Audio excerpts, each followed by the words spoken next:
Caloroga Shark Media. Hello, I'm Johnny Mac with your daily comedy news. Mike Kaplan said, I think Trump should drop out and be replaced by Biden. Jimmy Kimmel said, usually when Donald Trump gets a spanking from a woman, it's with a Forbes magazine. Kimmel added, here's what I'd like you to do right now. I want you to imagine we've never heard of Donald Trump before, and the first time you've ever seen him was during the debate. What would your reaction be? You'd be shocked. The Republican Party would have to close their headquarters and turn it into a spirit Halloween store. Jimmy Fallon added, Harris was on the right, Trump was on the left, and Biden was at home wondering, where do I know these guys from? Fallon again, just like the previous debate, there was no audience. Yep, they were speaking to a totally silent, empty room, or as J.D. Vance calls that, a rally. I'm honest with you guys, right? So sometimes I come down to prep the show and it takes me like 2 hours to put together. There's so much news and it's been like that for most of September. Today, I got nothing. I'm being honest here. I don't like today's script. I really had to dumpster dive just to put the show together. The first two stories are real. The rest is extreme filler with me Googling every comedian's name I could possibly think of. And even these first two stories really should be like at the back end of the first half, not the lead. Anyway, Will Ferrell says he's no longer interested in performing in drag for laughs. He did an interview on the New York Times Interview podcast. He was joined by his friend and former SNL head writer Harper Steele. Steele came out as transgender 30 years into her friendship with Will Ferrell. That's the subject of a documentary, Will and Harper, out on Netflix, so you'll see a lot of press from Will coming up. Will expressed regret over the Janet Reno Fantasies sketch from season 23 of SNL. In that, Will Ferrell, dressed in drag, he said, that's something I wouldn't choose to do now. Steele added, that kind of bums me out. I understand the laugh is a drag laugh, and it's a guy in a dress, and that's funny. It's absolutely not funny. It's absolutely a way that we should be able to live in the world. However, with performers and actors, I do like a sense of play. Steele continued, it's an interesting question to me. Do queer people like the birdcage? Do they not? Robin Williams, at least as far as we know, was not a gay man, and yet he spent about half his comedy career doing a swishy gay guy on camera. Do people think that's funny, or is it hurtful? I've heard from gay men that think it was funny, and I've heard from gay men that think it was hurtful. I'm a purple-haired woke, but I wonder if sometimes we take away the joy of playing when we take away some of the range that performers, especially comedy performers, can do. Will told The Times there's a fair amount of sketches from his SNL tenure where he laments the choice and then joked, I mean, in a way, the cast are kind of given the assignment, so I'm going to blame the writers. Or mind you, Steele was the head writer, and Steele says, yeah, he's not culpable at all. Steele adds, I wrote Monica Lewinsky stuff I wasn't proud of. I wrote some good Britney Spears stuff and some stuff that I'm not as proud of. I wrote some Clinton things I wasn't proud of. I'm just moving on. I have to. Will said he had zero knowledge about the trans community before Harper came out to him. Will said, I had met trans people, but I didn't have anyone personally in my life, so this was all new territory to me, which is why I think this film is so exciting for us to put out in the world. It's a chance for all of us in the cis community to be able to ask questions and also just to listen and be there as a friend to discuss this journey. Will and Harper on Netflix September 27th. From Golf Digest, your home for comedy news. Andrew Santino is part of a fancy schmancy text chain. Who's on it? Charlie Day, Rob McElhenney, Michael Pena, and Scott Kahn. Why those guys? They're all golfers at the same L.A. area club. Santino said, well, Mac joined somewhere else, so we don't see him anymore. He's better than us. And then joked and said, no, we still see him sometimes. Santino plays to a 3 handicap and had a career best score of 69 despite not taking lessons. Santino says, I'll play anytime I can. I'm an addict. It's an addiction. It's disgusting. It's sick. It's twisted. Pete Davidson's friends are worried about him going back into the limelight after his most recent stay in rehab. An insider tells OK magazine. Pete had checked into a psychiatric facility to focus on his sobriety following his split from Madeline Klein. The source said Pete took the breakup very hard. For just a blink of an eye, he may have thought she was the one. They burned so brightly together and had so much in common. The insider opinion, Pete should move in with his mom and not look back. Life on the Hollywood fast lane continues to chew him up and spit him out, and it's not healthy for someone with Pete's problems. The source noted the limelight's not good for Pete, and he often felt used, especially by Kim Kardashian, according to the insider. Those are not people who care deeply for him and want to see him at his best. Where's Kim when all this stuff goes down? Nowhere. But what do you expect from Hollywood?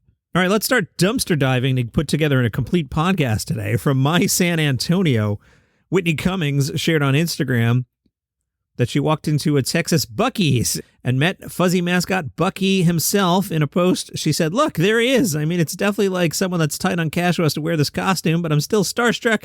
This is like my Disneyland. Now, my San Antonio did some research here. The photo said that she was in Austin, but there is no Buc-ee's in Austin. They suspect she may have been in Bastrop, the closest Buc-ee's to Austin. I Googled the words Jim Brewer, and I found this from CL Tampa. And the question, do you prefer playing the bigger venues like the Strass Center, or do you like smaller clubs? Jim picked the bigger arenas because they're paying to see you, and they're not drunk, wasted Vikings. Quite frankly, I put up better shows because in the clubs, I usually got to do like 4 or 5 shows in a weekend. I'm conserving my energy, and by the third show, it's not that I'm not into it, but I start getting pretty exhausted. So I was like, oh, good. I could pick apart this article. And then I saw the next question was, hey, Jim, you live in New Jersey, and Jim has moved out of New Jersey. And then I checked. The interview was from 2013. Thanks, Google. Not sure why that surfaced all of a sudden, but hey, we're dumpster diving today. And Local News 8 spoke to Jeff Foxworthy. And Jeff told a story. People always say, where'd you come up with that stuff? There's no research going on. It's my family and friends. So I'll tell you one real quick. I had last weekend. I'm in the pool with my 3-year-old grandson. He swims over. He goes, Grandpa, I got a pee-pee. And I said, well, let me tell you something, buddy. Don't tell anyone. Buddy, everybody peed in the pool. They don't talk about it. They don't admit it, but everybody peed in the pool. And he said, really? And I said, yeah. And he let go of my neck. He swam to the side, climbed out of the pool, dropped his bathing suit, and standing on the side pees into the pool. And so I wrote a redneck joke. If you ever pee in the pool without being in the pool, you might be a redneck. Tim Minchin says, I'm just lucky. For every one of me, there are 99 people just as talented who didn't find the right audience or the right expression of their talent. And there's a bunch of people who worked harder than me who haven't got what I got. I think part of my luck is I'm not great at taking advice. I just didn't really listen very much.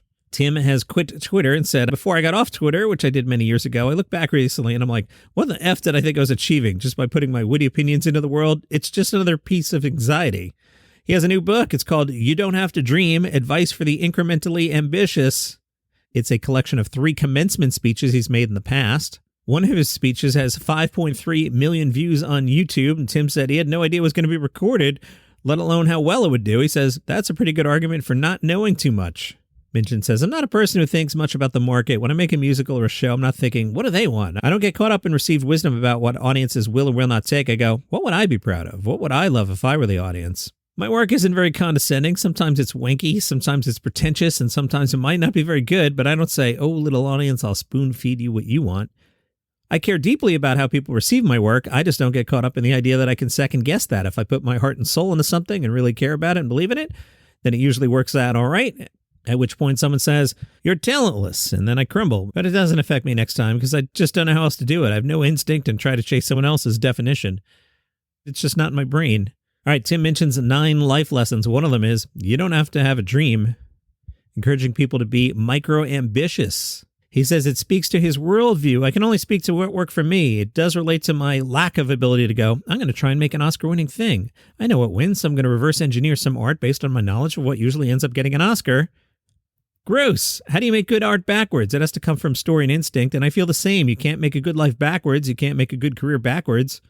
If you're a tennis player and you go, I want to be a #1 tennis player, there's actually a really simple thing to do, which is get up at 5 o'clock every morning and play tennis. But most of life doesn't work like that. If you want to be a star and say, one day I'm going to be a Hollywood star, you're just not going to be a Hollywood star. It's a crappy way to think about it because you're going to feel like you've let yourself down.